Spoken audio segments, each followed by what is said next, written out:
You are listening to Woodland Walks, a podcast for the Woodland Trust, presented by Adam Shaw. We protect and plant trees for people to enjoy, to fight climate change and to help wildlife thrive. Jonathan Drori CBE is a man of many talents. He's a trustee of the Eden Project and of Kew Gardens, a member of the Royal Institution, a man who used to be a senior commissioning editor at the BBC, and he's also an ambassador for the Woodland Trust and a best-selling author of books such as Around the World in 80 Trees and his latest, The Stuff That Stuff Is Made Of, a book for younger people about the plants in their lives and the things they make which are all around them. And whereas these podcasts often take me on long journeys, this time, well, it's just a hop, skip and a jump away in London at Parliament Hill, where we met to talk about his book and the things we didn't know about the stuff around us all.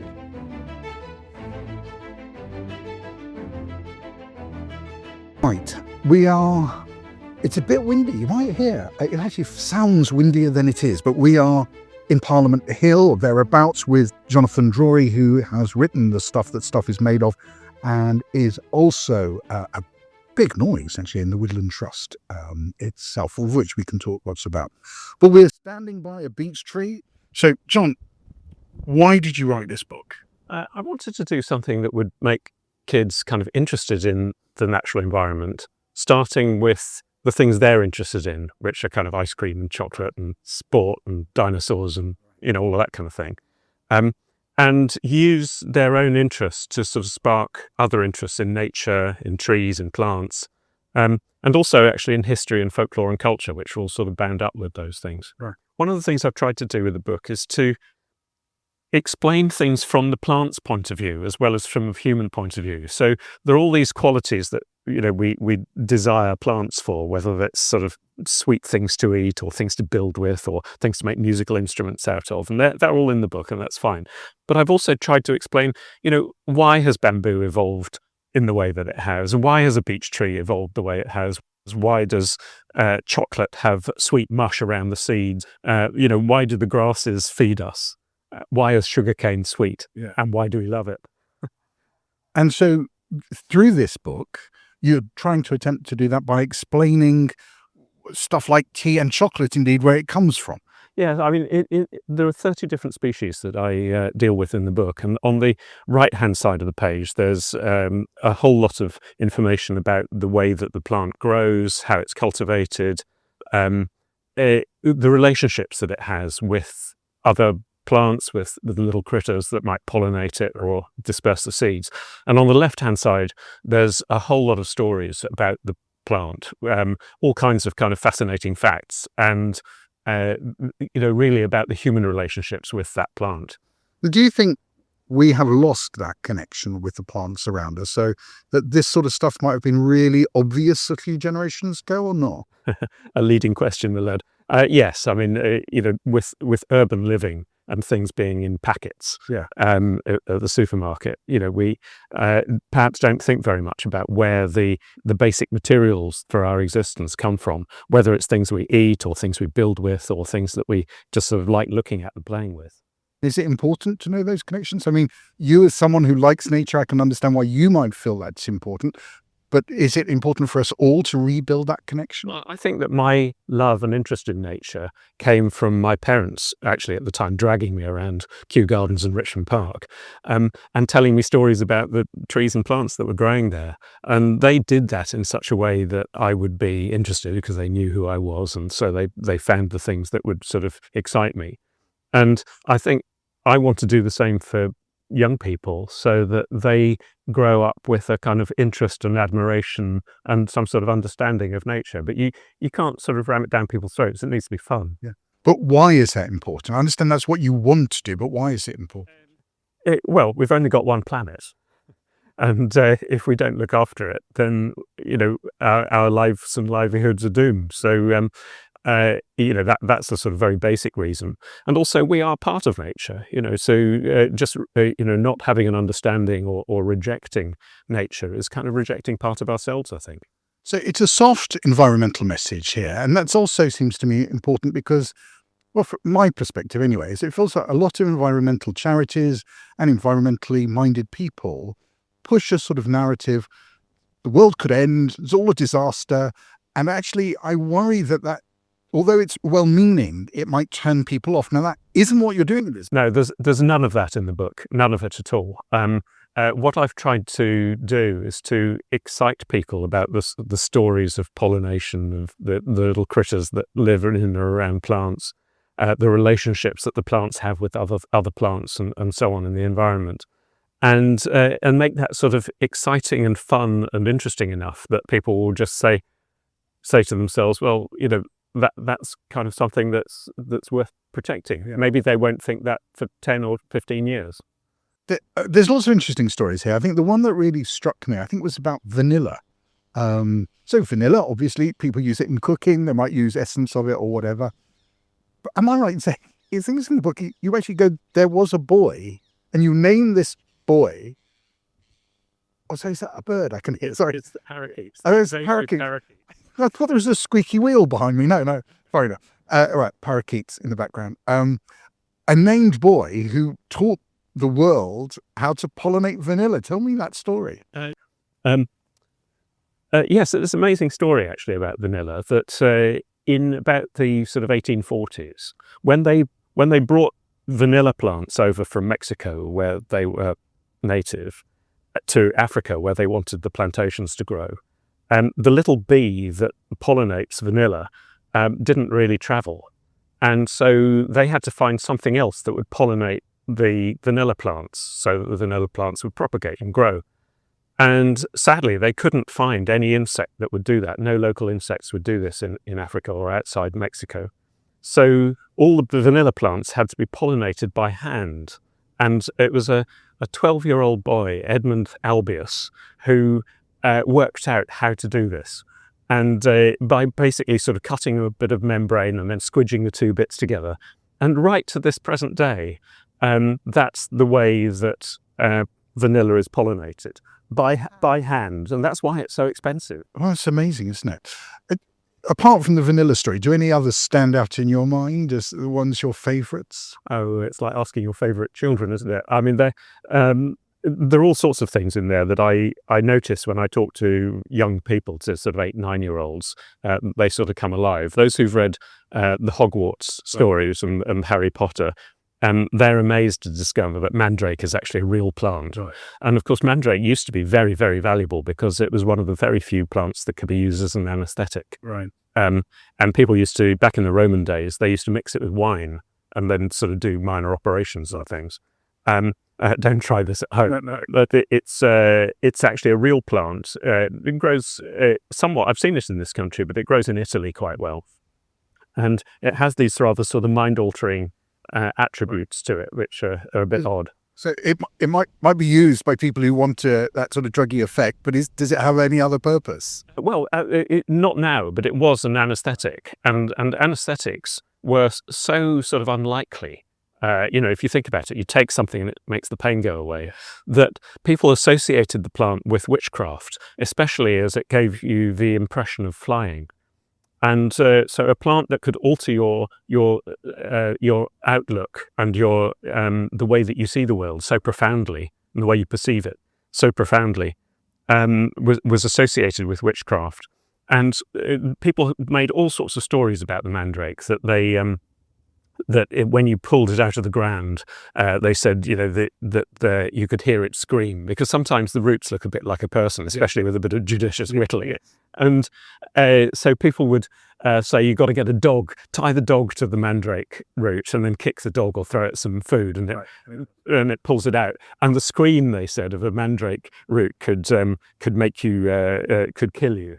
And weren't they doing that to stop people, scaring people away from getting their valuable mandrake? That's right. It was such a valuable plant that the ideal thing to do would be to put these superstitions around, put these notions around, so people wouldn't pull them out. It was very valuable. Here be dragons sort of thing. Well, look, we are here in London, a park in London, a beautiful park. But you've taken me to one of the few trees that actually appears in the book, because so many of I think almost all the trees really you wouldn't find in the UK. Is that right? Well, you can certainly find eucalyptus. You can, it's not a native, but you can find them here. And any other trees that are in there, you'd certainly find in botanic gardens. And there are fir trees, Christmas trees in there as well. But here we are by a lovely, lovely beech. Right. And there are lots of reasons I love beech trees. In the book, one of the reasons that it's in there is because beech wood is is used for veneer, and it's used for making furniture and so on, in a sustainable way.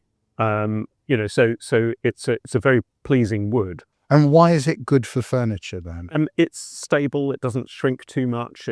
Is it bendable? Is it one of those trees that you can... And you can sort of use steam to bend it into the shape that you want.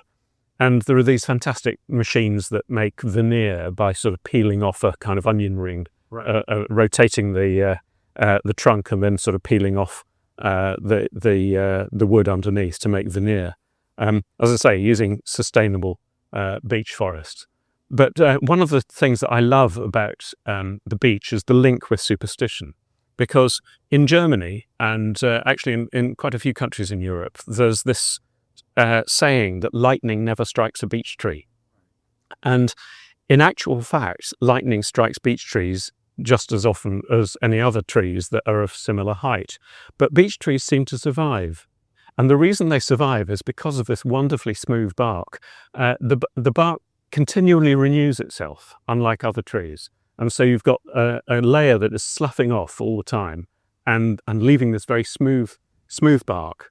And that smoothness means that during wet weather, during a storm, the outside of the tree has a continuous film of water on it.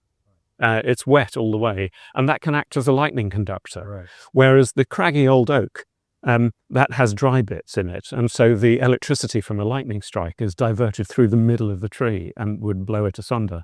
So the beech tree can survive.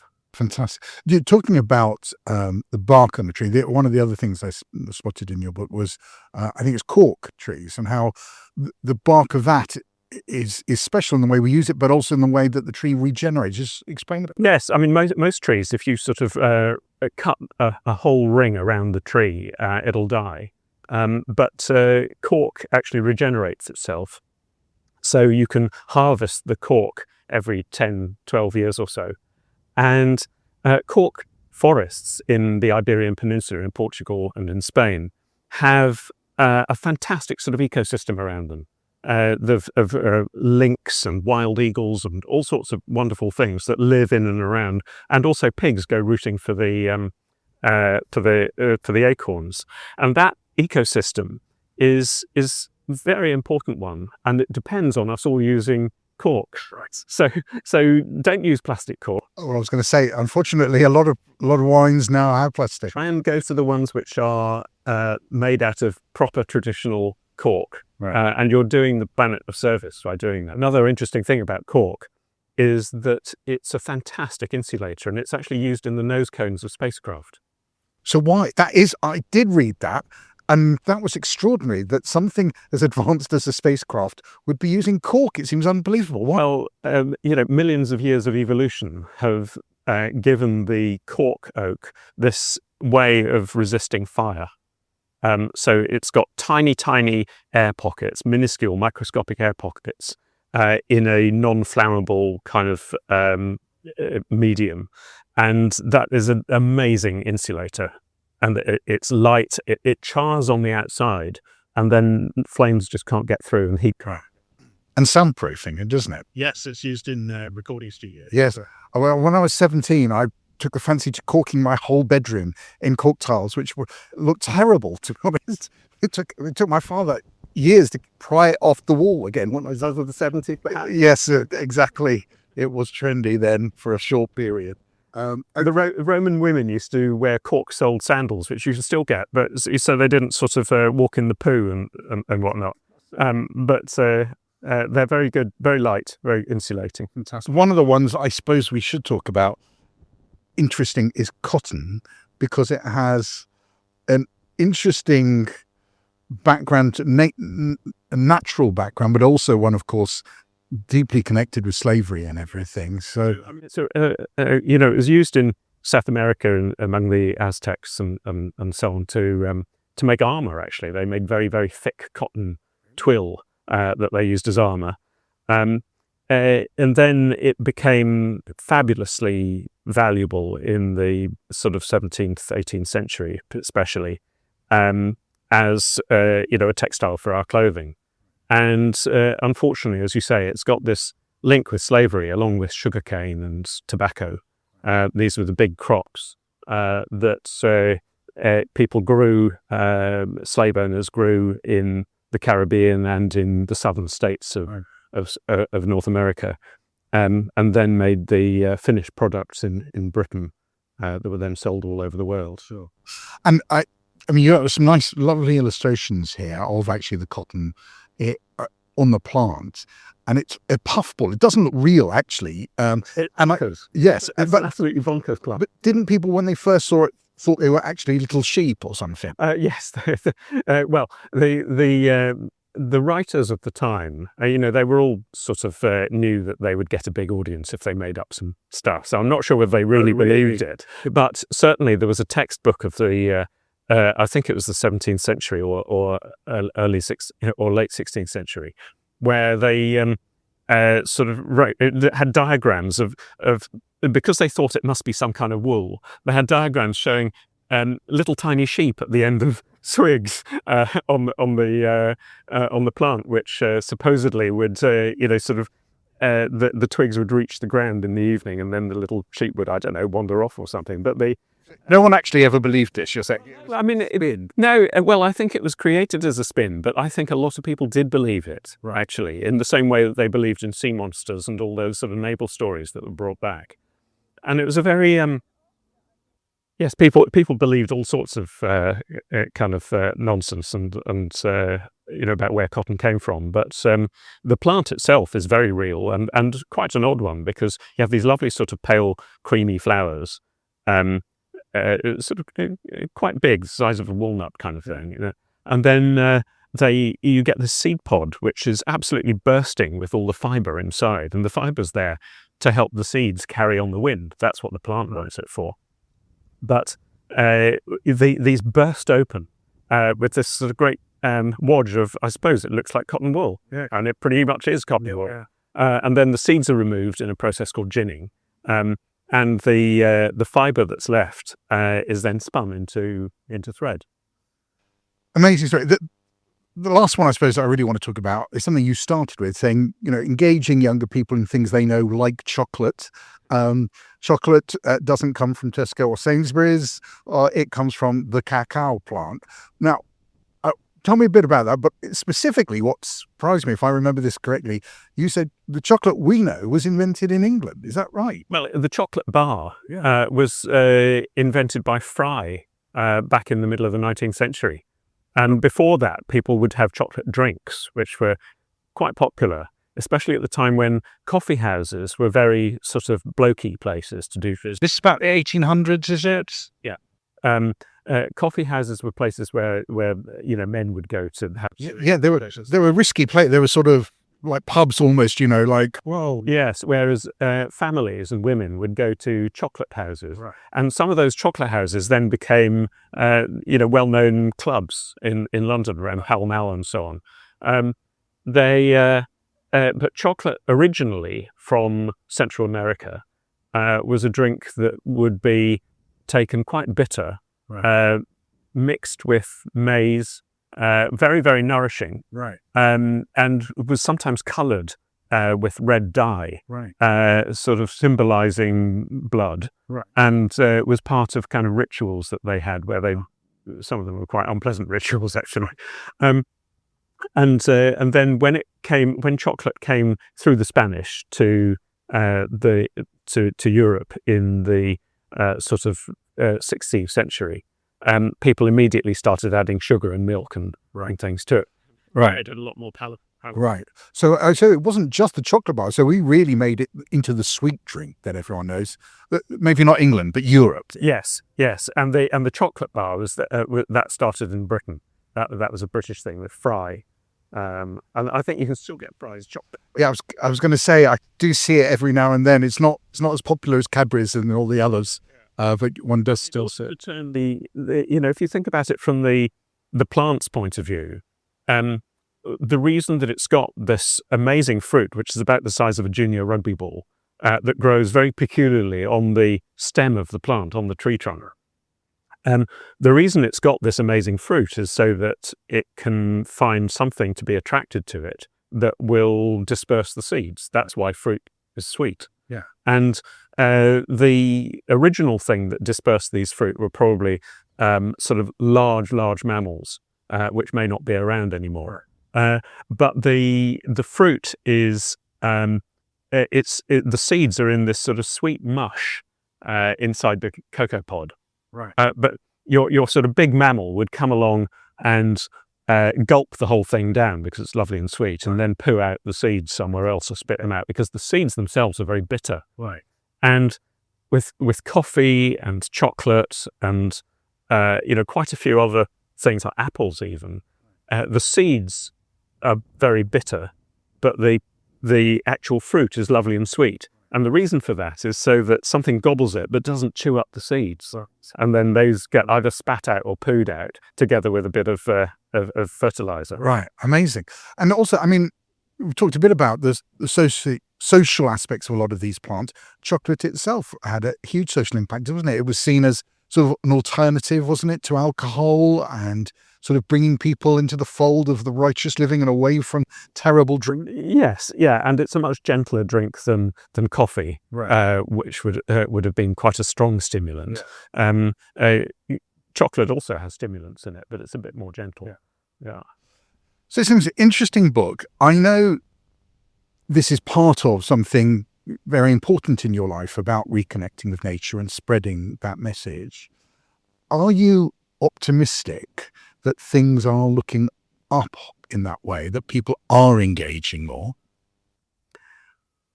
I think, I could make an argument for being pessimistic or optimistic, depending on the day, actually. But I do notice that young people have a kind of care for the environment that seems to be growing. And I think that's for obvious reasons, that they see it as, their future.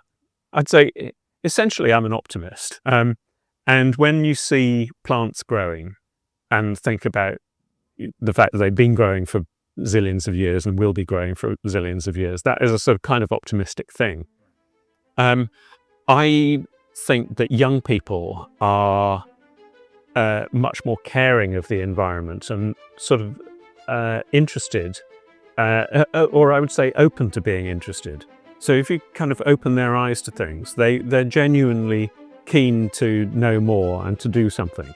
So, all these schools projects that there are, all these things that the Woodland Trust actually does with schools are very, very valuable.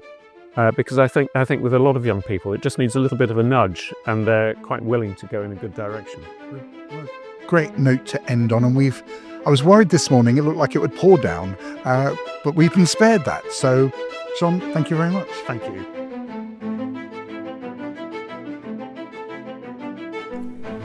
Thank you for listening to the Woodland Trust Woodland Walks.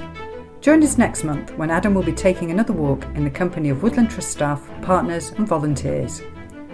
And don't forget to subscribe to the series on iTunes or wherever you're listening to us, and do give us a review and a rating. And why not send us a recording of your favourite woodland walk to be included in a future podcast? Keep it to a maximum of 5 minutes, and please tell us what makes your woodland walk special.